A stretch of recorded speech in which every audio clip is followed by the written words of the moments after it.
Hello, everyone. I'm Fozzie or Cam, and I'm here as always with my co-host Will. How are you doing today, Will?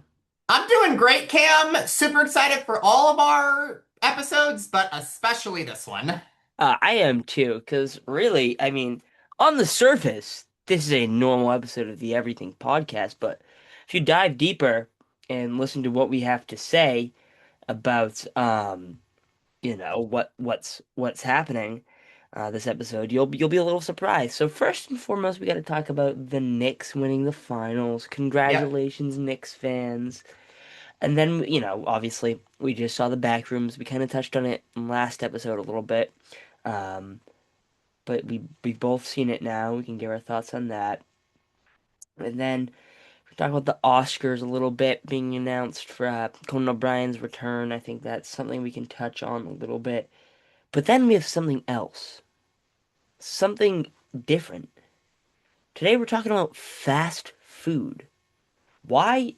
Because I feel like we've both sort of within the last couple of months really just started to go all out and just eat like garbage. At least that's for me what I've been doing.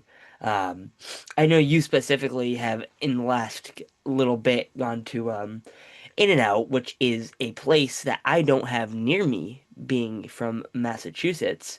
So I don't have the privilege of having a In and Out near me. And same goes for Jack in the Box, I think, which you also got to try the other day. Um, but I do have a Wendy's and a McDonald's, which um, you have also been to these past couple of days. But before we dive into that, let's just take a moment, congratulate those Knicks fans. As much as I can't stand the Knicks, round of applause for those fans down there in New York. I mean, I can't throw any shade out there. Jalen Brunson is nasty. Jalen Brunson is nasty. Karl Anthony Towns, I would be a little let down by if I were the Knicks, but whatever. A win is a win. Um, but yeah, they played a pretty good Spurs team with one of the most dominant players in the NBA. That being said, I don't think everyone on the Spurs stepped up. I don't think Wemby hit his peak in this series, really. I thought Stephon Castle was inconsistent. De'Aaron Fox, as we know, was almost bad in this series. But that being said, Dylan Harper really stepped up, but it's still, especially in that last game, but it still just wasn't enough to take the dub, and the Knicks almost swept him. So it's really interesting to watch the Knicks play. I mean, I know Brunson for one, he starts the game and he sort of eases into it.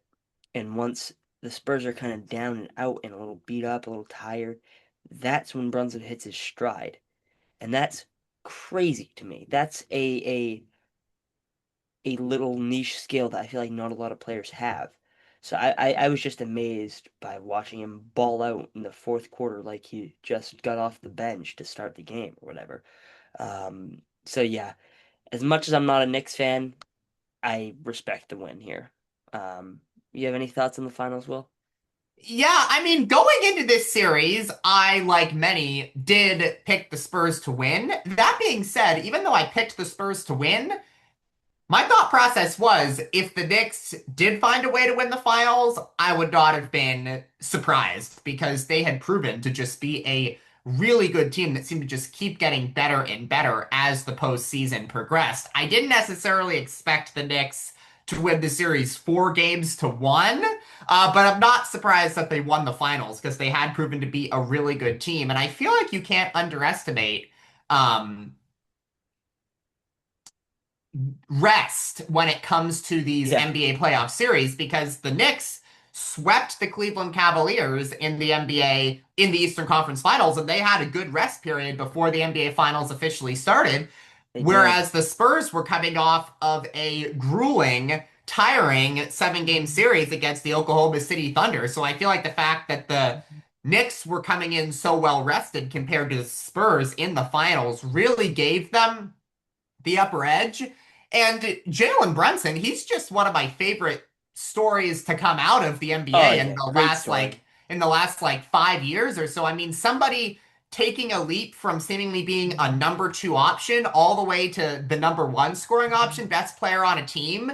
You just don't see that all the time, and I feel like it's what makes sports great. Like stories like the Jalen Brunson story, I just feel like it's what makes sports so enjoyable. And as somebody who got to have Mike Brown as an assistant coach on my team, the Golden State Warriors, for years, I'm so happy for him, and I love his storyline as well because I feel like so many times a situation like the Mike Brown situation will happen where it's like, okay, he was in Sacramento. They had that one great season where they were the three seed, but then kind of fell off ever since then, and he got fired. So it's like, Mike Brown, he may have been a great assistant coach, but he may not really be cut out to be an NBA head coach. But one thing I was thinking is, boy, I feel like some of these NBA head coaches that get fired, I feel like sometimes we don't give them the benefit of the doubt from the standpoint of they might be able to take that experience of getting fired and use it as a learning experience Yeah. to learn from their mistakes and do better in the future. And that's what I feel like Mike Brown did this season. I'm not saying Mike Brown,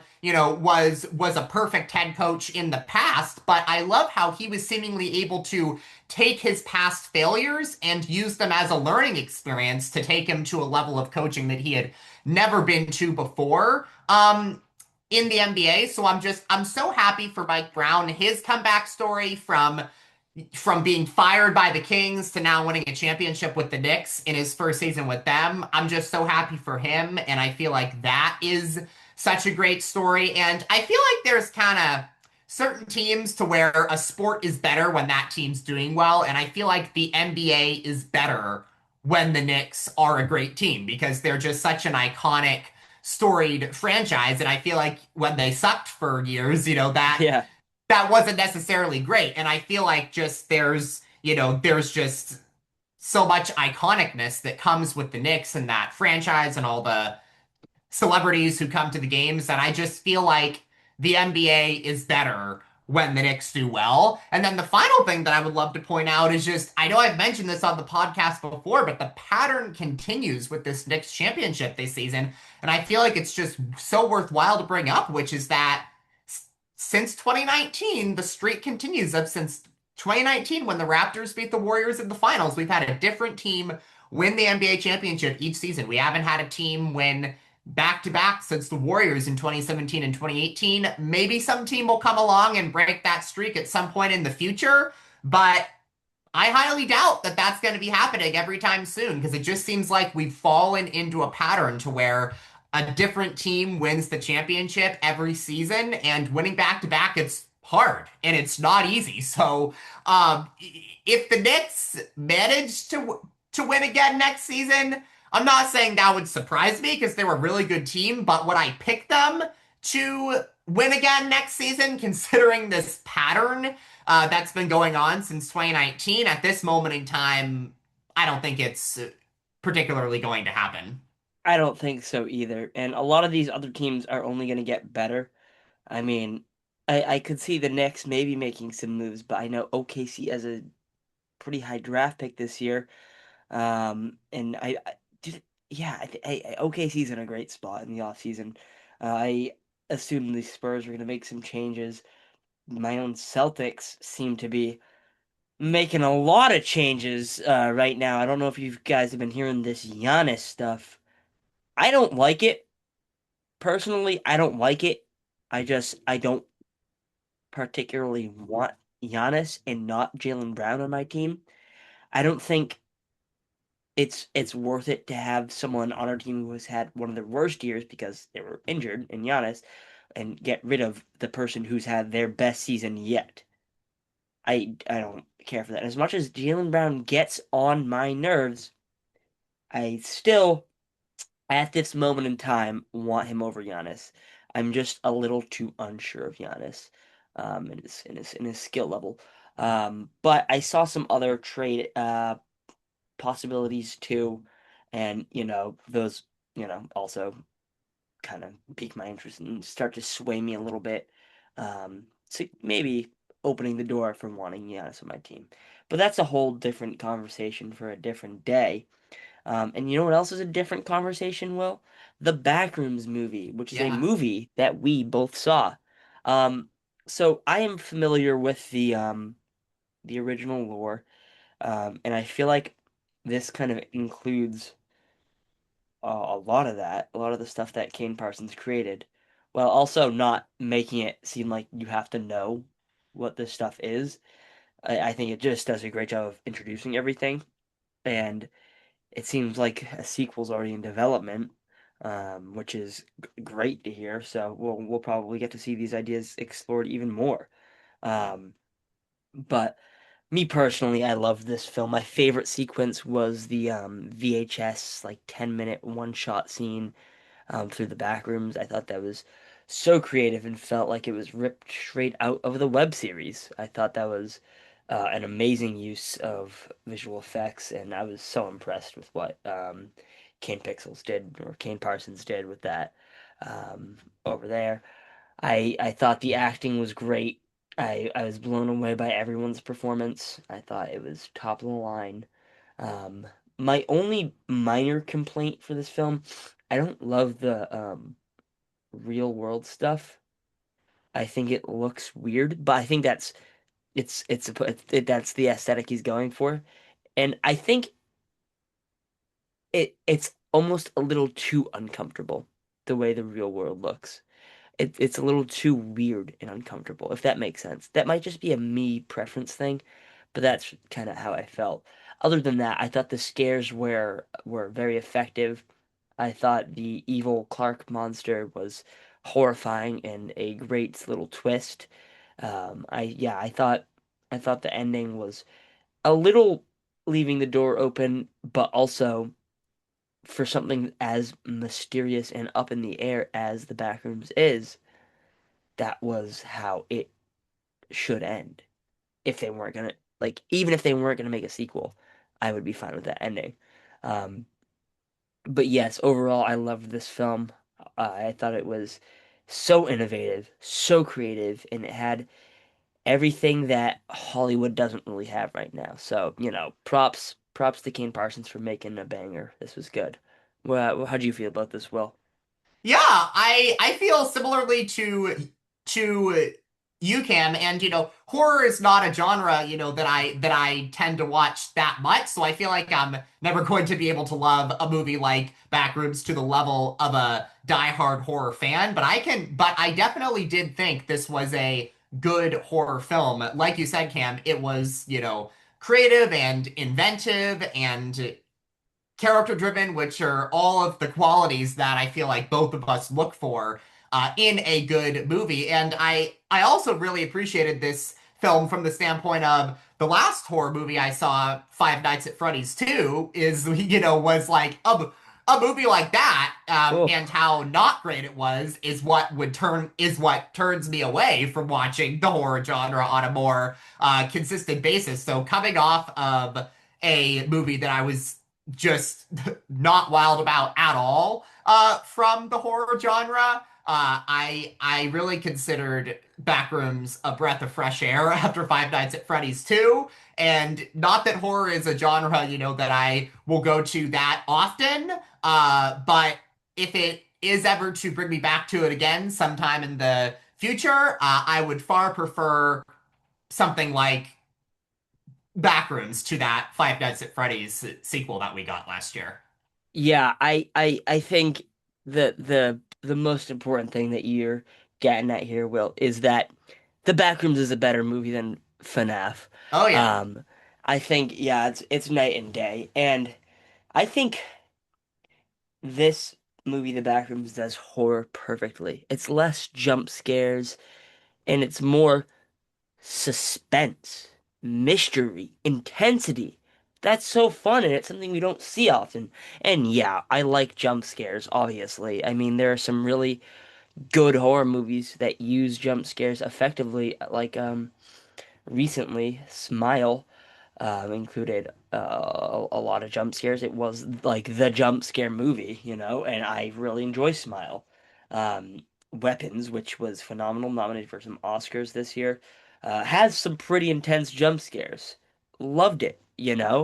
So I think horror is such a versatile genre. It can be comedic, it can be serious, it can be depressing, it can be happy, it can be a lot of different things. And this I love when when horror movies put their own spin on it, make their own little niche subgenre type of horror, and that's what The Backrooms does here. So, yeah, props to Kane Parsons for an amazing film, and to think that he's only 20 years old Yeah. directing this is so impressive. So, and from what I'm hearing is when everyone says is that he had full command over that set, which is everything you want to hear, you know. But yeah, I I can't wait to see what he does next with this Backroom series. And speaking of doing things next, the next Oscars are going to be hosted by Conan O'Brien. This is something I am happy about because I love Conan O'Brien. After the last Oscars, Will, I kind of went down a Conan rabbit hole. I would just watch his podcast episodes, which is hilarious. I recommend the Harrison Ford episode. That's great. That's great content. I like the Larry David episode as well. Um, He's a real funny guy, and the more you learn about Conan, the more you realize he is just a good man. And yeah, that he is. I mean, I'm just always impressed with what I see from Conan.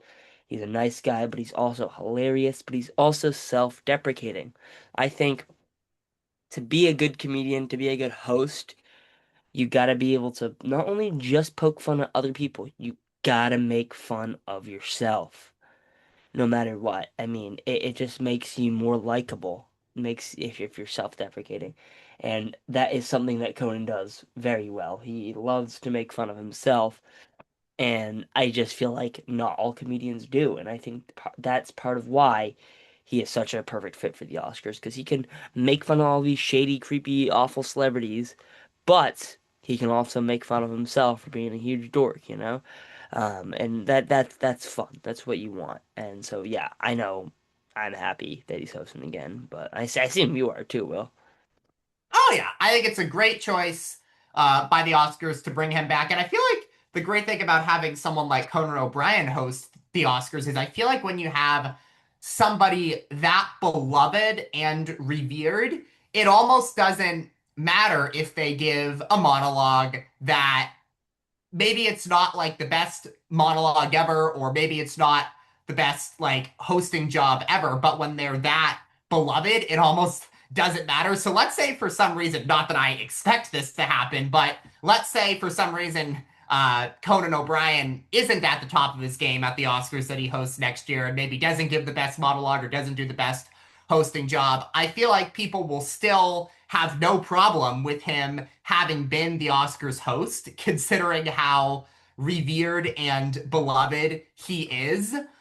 So I mean, I of course I expect him to do a great job when he hosts the Oscars next year, but I feel like uh the great thing about picking somebody like him who's as revered and beloved as he is to host the Oscars is I feel like it almost doesn't matter, even if for some reason they're not at the top of their game, because they're so beloved that nobody is going to possibly find any reason to get angry at the Oscars for choosing someone like him as the host. Yeah, I think he's inoffensive, but not in an overly safe way. He's not like a safety. He can get the media going, he can create some buzz, he can throw some shots, but he's also at heart a good person, and Oh yeah. that's really what I know I want. Um, and speaking of good things being something that I want, which I mean, I gotta we gotta do something about these transitions to different topics. Well, I feel like every so often I'll get a good one, and then I'll do something like that, and it just ruins it. I mean, that was one of the worst transitions to another topic I've ever done. Um, anyways, something me and Will have been kind of unintentionally doing simultaneously is we've just been pigging out, just going to get fast food. Um, yeah, it's an unhealthy habit to say the least. I feel like that's the thing that makes me feel the most unhealthy. And it makes sense. The ingredients are just slop, and it's delicious, mostly. So, some of the places I've been going lately, well, I've been going to Wendy's, like you. Wendy's is the definition, I think, of fast food slop. I think the food is just mediocre at best, but it's just so convenient. It's right near the house, and I just, it just does something for me, you know? It just checks that box. Like, I want food, I want it fast for me, so go to Wendy's, you know? That being said, I don't love the food. What I do love for fast food is in that same style is McDonald's. I love McDonald's. I think it's an upgraded version of Wendy's. I think I like the McDonald's sauce is better. Everything about McDonald's is better. I think it's higher quality, which is probably still fake food, but in my opinion, I think it tastes better. But right now, Will, what's been reigning for supreme for me is honestly Chipotle. I have been loving Chipotle. I mean, I would you even would you do you think you'd consider Chipotle fast food? I think someone could theoretically make that case. Okay. I like to think that it's a little more elevated than fast food, but Yeah. technically I think it is fast food. Oh my goodness, well, it hits hard every time. I have so many gift cards there because everyone knows how much I enjoy going to Chipotle. I feel like it's healthy in a sense, and also really easy, and there's a lot of variety to choose from. I only thing that really gets to me at Chipotle is the customer experience. I usually struggle with the employees at my Chipotle as they are often rude, unkind, and out of something that I want, which I don't hold that against them, but I hold being rude against them for sure. Um, I I love Chipotle. I mean, have you gotten a chance to try it ever, Will? I have, but it's been many years. I remember liking it when I did try it, but I'll definitely have to try it again sometime soon. I I think I think you should. I think it's time to go back, especially since you're on this fast food kick right now. I just go back, guys. It's so good. Um, but for you, Will, where have you been enjoying lately? Yeah, so there's four fast food places I've been to recently, and uh I guess I should preface what I'm saying from, from the standpoint of these are the Napa locations of these fast food chains that I'll be talking about. Maybe different versions of these fast food chains in other locations might have different results, but I am specifically judging the the Napa versions of the four fast food chains that I'm about to talk about, and I'll talk about them in the order to which I've been to them over the last few months. I'm gonna start with In-N-Out. In-N-Out, I've really never had a bad experience there. The Sprite that I got was good. The fries, I would say nothing spectacular, but good enough. But what really made the experience for me was the cheeseburger that I got there. I thought, now of course when it's fast food, I'm not gonna judge it as as critically as I would at some high-end restaurant, but by fast food standards, I thought In-N-Out had a good burger by fast food standards. So, like when I'm going out to a fast food place and I'm getting a burger and a fries and a Sprite, I mean, the Sprite and the fries being good is certainly an added bonus, but the burger is the main part of the meal. So kind of for me, that's the make it or break it. Like if the burger is not great, then that's gonna kind of downgrade my experience because that's kind of the Yep. main part of the meal. But by fast food standards, I thought In-N-Out had a good burger, so that made me walk out of In-N-Out feeling satisfied. When I went to Wendy's, the reason I was so pleased is because I thought the Sprite that I got was excellent. I thought the Wendy's burger that I got by fast food standards was excellent. And then the Wendy's fries I thought were an upgrade over the In-N-Out fries. So I'm not saying that I don't like In-N-Out because I definitely do, but I would actually give the Napa Wendy's the edge over the Napa In-N-Out because I feel like not only is the burger good, but the kind of overall, the whole meal that I get there on the whole is an upgrade over In-N-Out. Not that I don't like In-N-Out.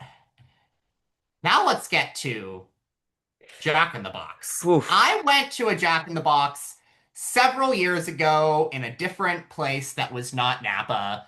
Had a horrible experience. I think it was I think I got just fries and a Sprite. The Sprite I think was okay, but the fries were just so underwhelming. Were literally cold, which is just pathetic. But I was like, okay, I had such a bad experience when I went to Jack in the Box several years ago, but it had been several years, so I was like, I'm gonna go to one of the two Jack in the Box locations in Napa and just give it another chance. I'm not saying my expectations were high, but I was just like, I'm gonna give it another chance. And unfortunately, it just completely legitimized all of the things that I had thought bad about it before my visit. Was the Sprite that I got there good enough? Yes, But but that's is bottom of the literally line. That is just bottom yeah. of the line, like you said. And the burger and fries that I got there were literally not warm enough. You Ugh. could literally make an argument that they were cold. And I was just Ugh. like, for I was so like you have no like I want every fast food place that I go to be great. I'm not rooting against any of them. Always. I Always. want them all to be great. So I was rooting for Jack in the Box so strongly when I went to them recently. I wanted it for them so bad. I was like, please prove me wrong. I want this for you. I want you to be successful. But when I at two different Jack in the Box locations now in two totally different areas, getting food that is not fully heated, I'm just like, how have you No. even been Mhm. in business for this many years? It is just the fact that Jack in the Box has been in business for this many years is baffling to me. I think nobody should be going to that place. I just think it is a total and complete waste of time. So, listen, Jack in the Box, respectfully, my message is screw you. Just screw you. How have you even been in business for this many years? And then the last fast food place I went to recently was one of the two Napa McDonald's.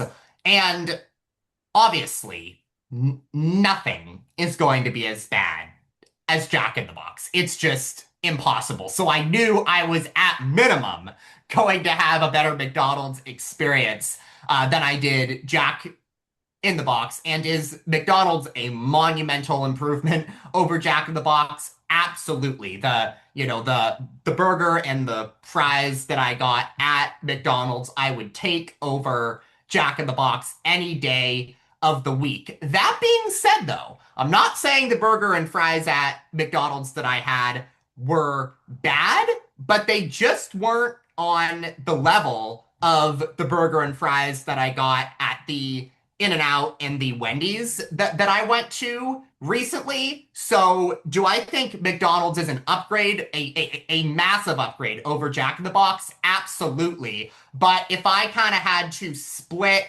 the fast food places I've been to recently into primary, secondary, and tertiary categories, I would put Jack in the Box in the tertiary category, bottom of the barrel. I would put McDonald's in the secondary category, and then I would far and away put In-N-Out and Wendy's in my primary category out of the four fast food chains that I went to in Napa recently. In-N-Out and Wendy's in particular, by far take my top slots. Yeah, I mean, I wish I had an In-N-Out. And maybe not, but I do kind of wish I had a Jack in the Box near me just so I could. I I don't want to like try it, but I do kind of want to try it. You know what I'm talking about? It I intrigues do, me. yeah. Yeah, yeah. It just intrigues me the fact that there's just cold food. That would make me so mad. Well, do you know how angry I would get if I was starving? I needed food Yeah. and I needed it fast. That's when I went to a fast food place. Yeah. So I go to my Jack in the Box. I get a burger, I get some fries, I get a perfectly average soda, and then I take a bite into the burger and it's cold. I'm not finishing the burger. I refuse. I'm might spit it out, but I'm leaving. Never to go back. If I were you, Will, I would never go back to Jack in the Box. That's how you lose a customer. I Oh, mean, yeah. there are so many better local non-fast food or honestly actual fast food restaurants that are better than that slop you get right there. I just don't care for that. I need my fast food to have some sort of semblance of quality and not just be pure slop, you know? Um, but that being said, I think it's hard to find non-slop fast food anywhere. Um, but I will say, Will, you brought in another level of an analysis in a way, just based off the drink. I usually don't get a drink with my food, which is a little bit weird, I know, but I don't drink soda. I just don't. I'll have soda once a month. It's not that I don't like it. I just feel like it's a little too unnecessary. It doesn't bring me enough joy to where I want it every time I go to eat or every time I get fast food, but and it's also really not great for you. So I feel like if it's something I don't love and it's not great for me, why would I have it all the time? So I'll go months sometimes without having a soda. Um, so yeah, I've definitely have different criteria than you, but I feel like for most of it we feel the same. I feel like I would love In-N-Out. Every time I hear someone talk about In-N-Out, it's always in a positive context, whether it be the animal style fries or whatever. I hear such great things about In-N-Out, and that's something I would trade Wendy's to I'd sacrifice Wendy's forever. I'd never go back if it meant I could get one In-N-Out near me. I just feel like that would be so much more high quality and just that much more delicious, you know? But yeah, with that, that kind of wraps up this episode of the Everything Podcast. Will, I think we might have to make this only a food podcast from now on. I think we're only going to do food content from here on out. So, welcome to the Only Food Podcast, everyone. Coming out next week. Thank you all for watching this episode of the Only Food Podcast, and I'll see you next time.